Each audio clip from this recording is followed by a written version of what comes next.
bienvenida al primer Congreso Regional de la Jurisdicción de lo Contencioso Administrativo del Caribe colombiano. Vamos a continuar con nuestra agenda académica y para mí es un placer llamar al doctor Gonzalo Ramírez, quien nos va a acompañar en el ciclo de conferencias División de Poderes, Sistema de Pesos y Contrapesos, Alcances del Control Constitucional. Aparte del doctor Gonzalo Ramírez, vamos a contar con dos panelistas más que tratarán una temática que cobra gran importancia dentro de la estructura del Estado democrático, a partir de la independencia de cada una de las ramas que se divide el poder público y así como los controles entre los mismos en el marco de la institucionalidad. Recibimos ahora sí al doctor Gonzalo Ramírez Cleves, destacado profesor de la Universidad Externado de Colombia.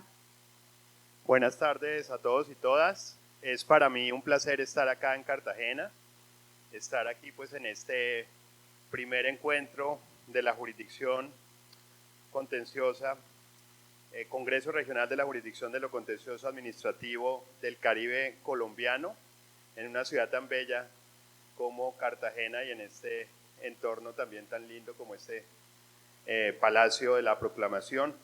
Quería pues agradecer a todos ustedes, en especial pues al vicepresidente del Consejo de Estado, el doctor Oscar Darío Amaya, a la doctora Estela Janet Carvajal, la doctora Miriam Gutiérrez, que también la vi, todos consejeros de Estado y exconsejeros de Estado y expresidentes también del Consejo de Estado, el doctor Rafael Lafón, el doctor Germán Bula y como no, el doctor William Hernández, que está acá acompañándonos.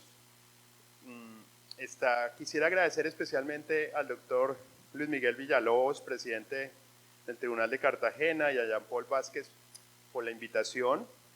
Pues es para mí realmente un placer ser el telonero, ¿no?, de estas grandes estrellas que van a tener ustedes acá después de mí. Mark Toshnet, que es uno de los grandes constitucionalistas del mundo, tiene un libro que se llama Take the Constitution Away from the Court, tomen la Constitución afuera de las Cortes, y su carrera ha estado enfocada en lo que se llama Critical Legal Studies.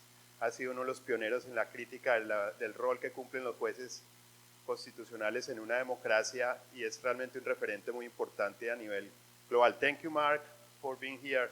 It's a pleasure to share a panel with you.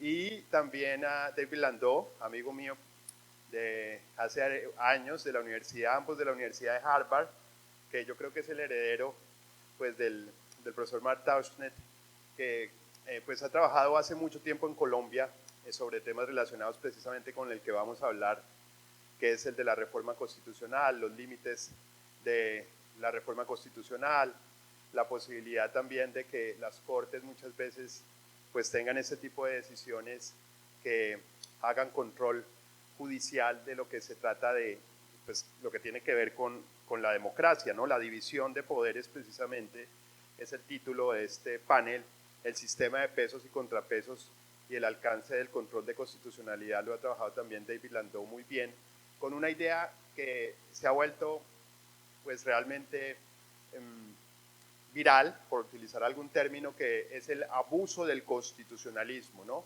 O el constitucionalismo abusivo, como muchos estados, como el caso pues de, no sé, del Ecuador, Bolivia, Venezuela, han utilizado la reforma constitucional e incluso Colombia para tratar entonces de reelegir expresidentes, de erosionar la democracia, de limitar la división de poderes y, como no, de cooptar los jueces muchas veces que tienen que ver con las restricciones que se les imponen.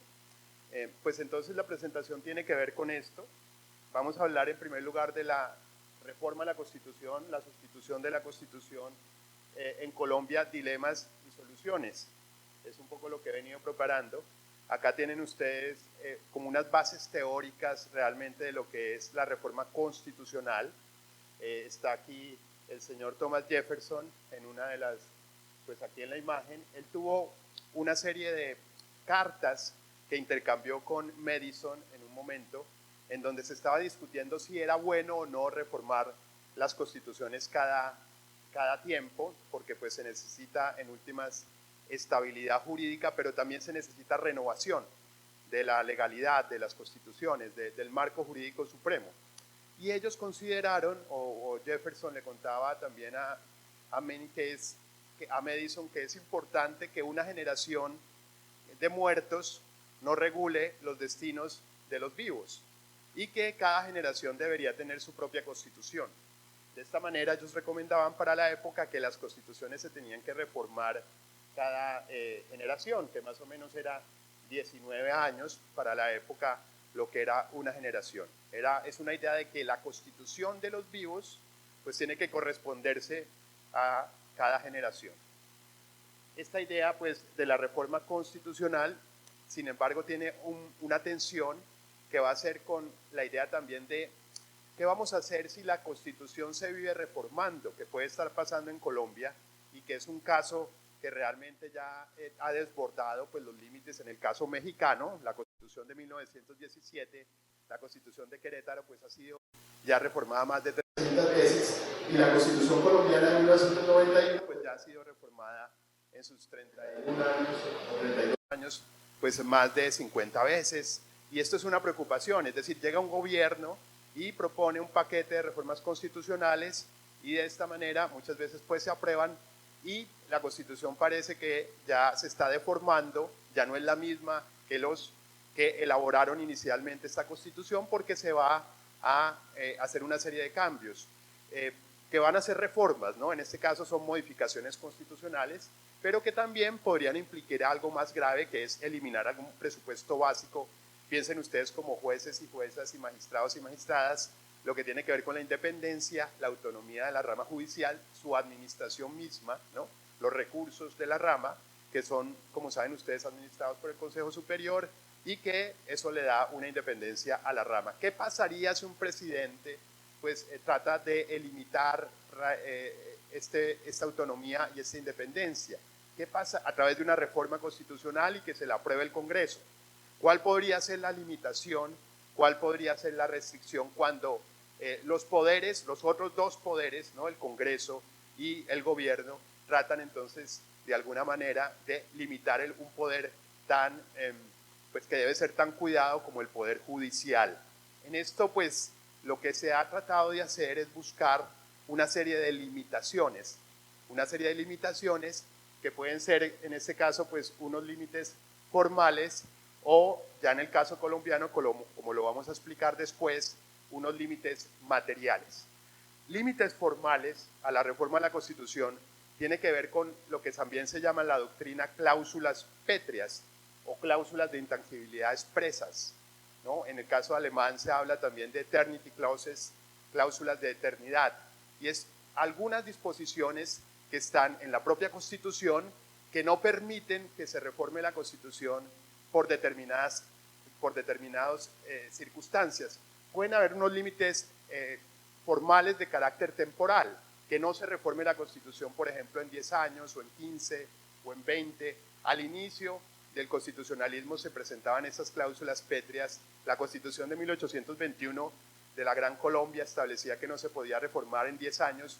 Bolívar finalmente quería reformarla porque su poder no creía que no era pues el poder del Ejecutivo tan fuerte. Lo intentó varias veces, por ejemplo en Ocaña, hacer esta reforma constitucional y finalmente pues se convirtió, como saben ustedes, en dictador después de la noche septembrina, pero había una prohibición de que no se podía reformar la Constitución del 21 sino pasados 10 años, y esto era muy común para la época. Incluso pues en Estados Unidos se decía que el artículo primero y el artículo cuarto, bueno, la numeral primero y cuarto no se podía reformar. Esos artículos por un tiempo, ¿no? Por 21 años. Esos dos artículos tenían que ver con impuestos, por un lado, pero ojo, con la posibilidad también de mantener la esclavitud.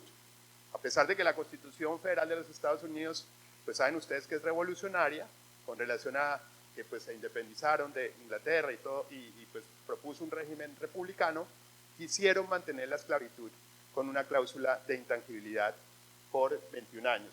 La Constitución francesa del 91, también un límite temporal de 4 años. La Constitución de Etiopía de 1931, en esto de las cláusulas pétreas, decía que no se podía reformar que era inmutable, que era perpetua, y ya también la Constitución finlandesa de 1919 se decía que se autocalificaba como una ley fundamental irrevocable en su totalidad, perpetua e inmutable. También hay unos límites que son los circunstanciales. Estos son los formales, seguimos en los formales. Cláusulas que directamente establecen que no se puede reformar la Constitución en un tiempo, en una circunstancia, y ya también con una serie de valores axiológicos que vamos también a revisar. Los límites circunstanciales tienen que ver con que algunos países han establecido en la Constitución que en determinadas circunstancias no se puede reformar la Constitución. Por ejemplo, se establecía en la Constitución francesa que no se podía reformar cuando alguna parte del Estado estuviera invadido. Y en otra Constitución de monarquía constitucional se decía que no se podía reformar en tiempos de regencia. Yo investigué en este momento cuando hice la tesis de doctorado, que es el resultado también de este tema, límites de la reforma constitucional en Colombia, que regencia significaba cuando el rey era menor de edad. Hasta tanto no cumpliera la mayoría de edad, pues no se podía reformar la Constitución. Hay algunos estados que dicen que o países que en los estados de excepción no se puede reformar la Constitución.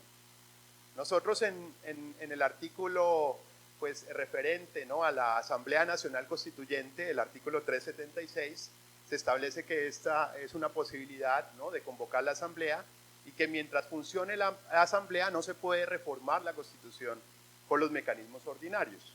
Podría ser también un ejemplo de cláusula circunstancial. Pero luego nos enfocamos en estos límites que son los axiológicos, que son los límites entonces que voy a explicar a profundidad. Los límites axiológicos tienen que ver con la idea de que hay unos elementos que considera el constituyente que son muy importantes dentro de la Constitución y por ende no se deben reformar. Y se establece una cláusula pétrea, es decir, un artículo que dice que no se debe reformar. El ejemplo clásico es el artículo 79.3 de la Ley Fundamental de Bonn. En ese artículo 73 se dice que no se puede reformar el Estado Social de Derecho, la idea de los derechos fundamentales y también la idea que tiene que ver con la federación, ¿no?, con el Estado federal. Esto se hizo así porque saben ustedes pues, que Alemania perdió la Segunda Guerra Mundial, no se quería que otra vez se utilizara los mecanismos de reforma para que volviera a pasar lo que pasó, pues que finalmente un partido como el Nacional Socialista pues llegara al poder y a través de estas cláusulas pétreas pues se protegía la democracia. Este es un ejemplo clásico de cláusula pétrea de carácter axiológico. Hay más, lógicamente, por ejemplo, pues en el caso de Brasil, también la Constitución del 88 establece que no se puede reformar el régimen federal, los derechos fundamentales, la autonomía también de la rama judicial.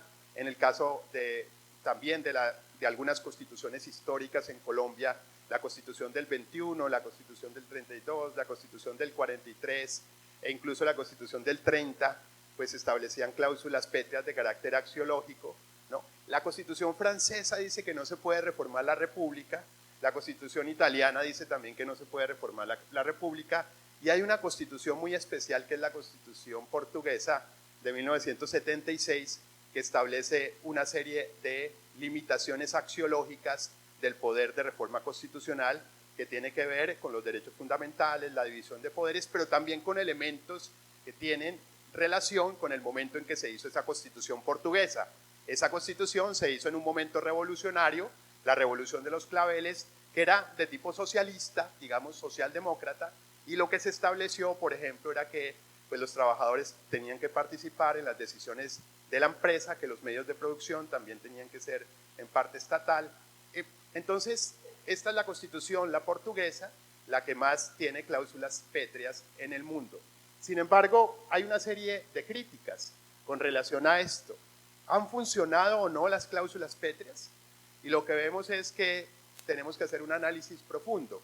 En el caso de Portugal, por ejemplo, que les contaba que en el artículo 288 es extensa la cantidad pues, de circunstancias y también, digamos, de elementos axiológicos en donde no se puede reformar, pues lo que ha venido pasando es que ya con la entrada de Portugal a la Unión Europea, pues muchos de estos elementos que se tenían en el momento constitucional del 76 ya no se tienen en cuenta. Por ejemplo, esto que los trabajadores deben participar en todas las decisiones de las empresas, esto ya no, con los tratados de Ámsterdam, Maastricht, etcétera, pues ya no se preocupa mucho el Estado portugués de mantener esto para las empresas, digamos, que vienen de Europa, etcétera. Y la idea, pues también de que los trabajadores deben participar en las decisiones de las empresas y que los medios de producción pueden pertenecer a los estados.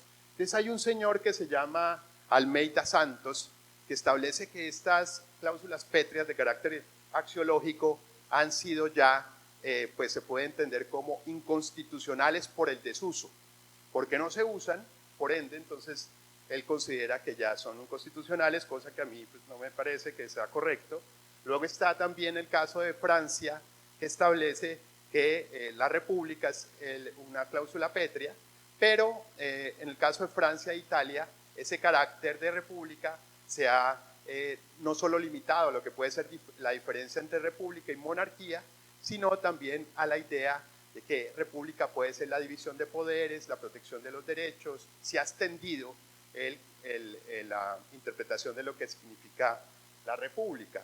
Entonces, lo que podríamos decir que con relación a esto es que las cláusulas pétreas igual son interpretables.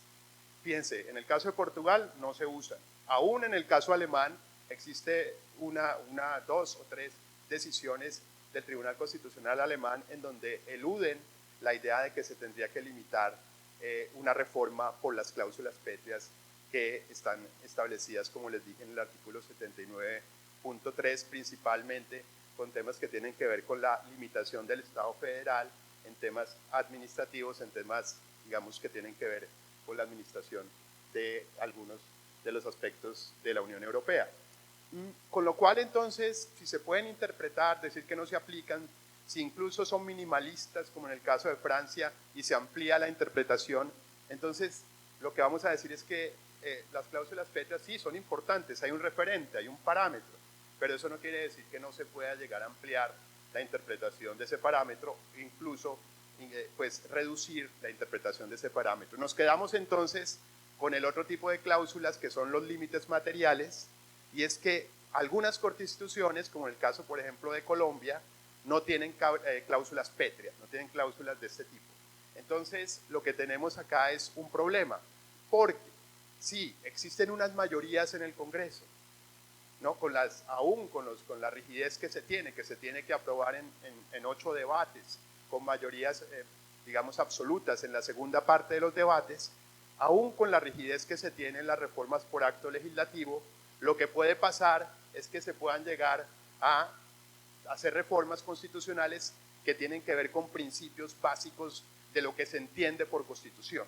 Ese es el trabajo que yo hice, digamos, con la tesis de doctorado, que todavía la están vendiendo, si alguno la quiere comprar, valga la cuña, límites a la reforma constitucional en Colombia. ¿Esto qué quiere decir? Yo tengo que saber qué es la Constitución como poder reformador, pero también incluso como poder constituyente. Tal vez David y Mark van a discutir esto, si tienen límites el poder constituyente y el poder de reforma. Entonces, ¿cuál es la idea de Constitución? Hay un artículo 16 de la Declaración de los Derechos del Hombre y del Ciudadano que establece que la Constitución es una norma que divide los poderes y protege los derechos. Yo le añadí que es una norma creada por el pueblo, que divide poderes, que protege derechos y que permite la creación de los demás normas del ordenamiento. Pero también pensemos en la independencia judicial, pensemos también en la idea, pues por ejemplo, de los control de los poderes. ¿Podría eliminarse la Contraloría? ¿Podría eliminarse la Procuraduría a través de una reforma constitucional, que es lo que pues también se está haciendo o se está pensando? Los órganos de control, ¿podría entonces limitarse esto? Porque finalmente, si no hay cláusulas pétreas, pues el poder de reforma todo lo puede. Entonces pasamos ya a una serie de países que han empezado a buscar unas salidas a este problema y la limitabilidad del poder de reforma cuando no existen cláusulas pétreas. El primero de ellos pues es la India, la Corte Suprema de la India, que desde 1967 en el caso Ghulam Nabi Punjab establece la idea de que aún sin tener cláusulas pétreas podría limitarse esa reforma si tiene que ver con los derechos fundamentales. Si alguna reforma limita o elimina algún derecho fundamental, pues se puede llegar a declarar inconstitucional. Después esta tesis que Sanabaranda Bharati y Esteban Kerala de 1973 ya le ponen un nombre, se llama la Basic Structure Doctrine, y esta doctrina básica, la doctrina de la estructura básica de la Constitución, ha dado lugar a varias decisiones, unas 6 decisiones en donde se han declarado inconstitucionales reformas a la Constitución, pero ya no solamente relacionadas con derechos fundamentales, sino con una idea mucho más amplia, que tiene que ver con esto de Basic Structure Doctrine, doctrina de la estructura básica. Lo mismo que pasará en el caso colombiano, algo que tiene que interpretar el juez, que se entiende por estructura básica de la Constitución. Pasamos entonces al caso colombiano, la doctrina de la sustitución de la Constitución. Hay un amigo también que pues, es Yannick Rosnay, que ha escrito este libro, ya está traducido al español por la Universidad Externada de Colombia, la inconstitucionalidad de las reformas constitucionales, que establece que algunos países como Taiwán, como Turquía, algunos países como Georgia, bueno, en esta discusión todavía Kenia, India y Colombia, y también Bangladesh, pues sin tener cláusulas pétreas, han declarado inconstitucionales reformas a la Constitución. Y él considera que esto va a ser algo como que se va a empezar a expandir por todas partes. Esta idea de que sin tener cláusulas pétreas se pueden declarar inconstitucionales reformas a la Constitución. Colombia es uno de los países que ha adoptado esta tesis y la hemos denominado doctrina de la sustitución de la Constitución. Desde la sentencia C-551 de 2003 se han establecido una serie de decisiones que acá están enlistadas, en donde se establece que el poder de reforma no puede convertirse en poder constituyente, porque si se convierte en un poder constituyente estaría pues cometiendo un vicio de competencia que tiene que ver con el trámite, porque el poder de reforma no puede ser un poder constituyente, creador. Y si esto pasa, si el poder de reforma pretende, ¿no?, ser un poder constituyente, eliminando aspectos básicos de la Constitución o elementos esenciales o elementos del bloque de constitucionalidad, podrían declararse inconstitucionales esas reformas. La sentencia, esta es también una lista de las sentencias que ha declarado inconstitucionales reformas a la Constitución. La primera de ellas, la C-1040 de 2005, reelección 1, que establece pues, que se declara una parte del acto legislativo sobre la reelección, que establecía la idea de que el Consejo de Estado hiciera la ley de garantías electorales si el Congreso no lo hacía. El Consejo de Estado pues, es muy importante, pero la Corte Constitucional dijo que no puede cumplir labores legislativas y declaró esa parte de la reforma inconstitucional. No la primera reelección, porque finalmente se utilizó, pero sí esa parte de que el Consejo de Estado se le dotaban de facultades legislativas. Luego tenemos esta sentencia sobre el mérito, la meritocracia, eliminar entonces la idea de pues, que los provisionales empleados en provisionalidad y en encargo podían ocupar los puestos sin necesidad de concurso. La Corte declaró esto inconstitucional porque considera que el mérito que es muy importante y que el concurso público, esto también. Y finalmente, digamos, en este listado está la sentencia C-141 de 2010, que es muy importante porque declara inconstitucional la propuesta de referendo para la segunda reelección del presidente. En este caso, pues fue una propuesta de referendo y se dijo que sustituía a la Constitución en principios que tienen que ver con la división de poderes, con la idea de la alternancia del poder, con el principio de igualdad y con el Estado de Derecho. Otra sentencia importante, la C-249 del 12, también que tiene que ver con meritocracia, la C-1056 del 12, que establecía una reforma constitucional para restringir el régimen de inhabilidades e incompatibilidades para aprobar reformas a la Constitución.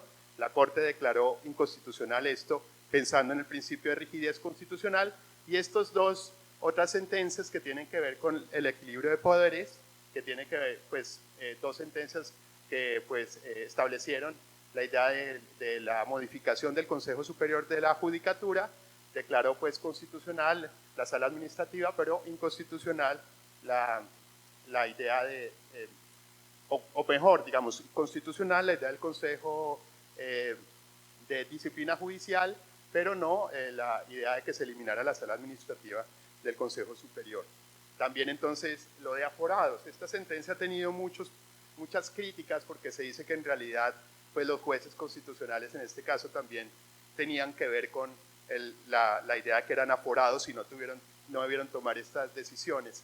Estas son algunas decisiones que se tomaron en el procedimiento legislativo especial para la paz. Recordemos la Jurisdicción Especial para la Paz, que se declaró inconstitucional por sustitución la parte de que los militares tenían que ir directamente o los terceros a la JEP, se dijo que era voluntario, y algunas otras decisiones que tienen que ver también con el fast track.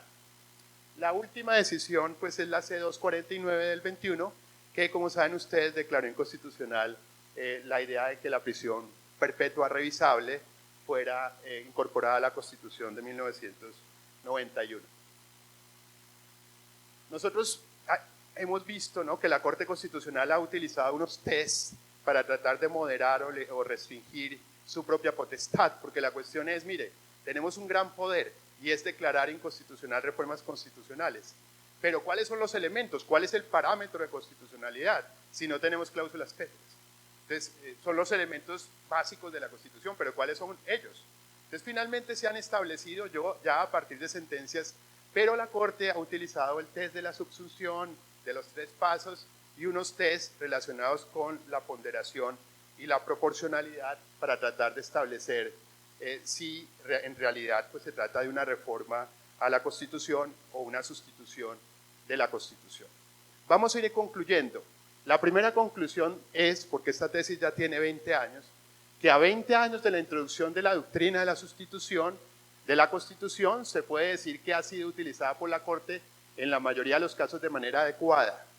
En otros casos que tiene que ver con los propios intereses, como esta, como les digo también, de los aforados, como la reforma de los aforados, se utilizaron de conveniencia y elementos de conveniencia y efectividad las reformas que yo pienso que no es adecuado.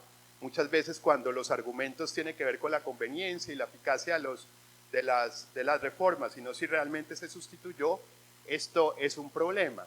Lo otro es que ya se puede hacer un listado general a través del precedente de cuáles son los principios que no se pueden llegar a sustituir.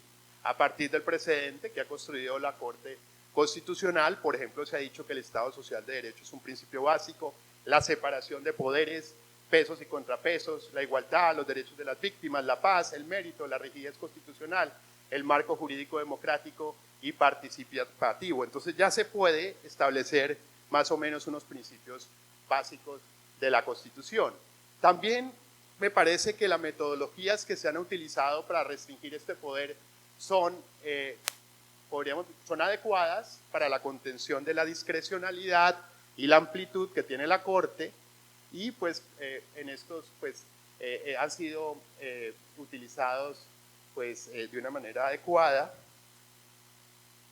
La posibilidad de que la Constitución de 1991 sea reformada fácilmente a través del mecanismo ordinario y a través del referendo constitucional, desde mi punto de vista hace que la doctrina de la sustitución de la Constitución sea importante.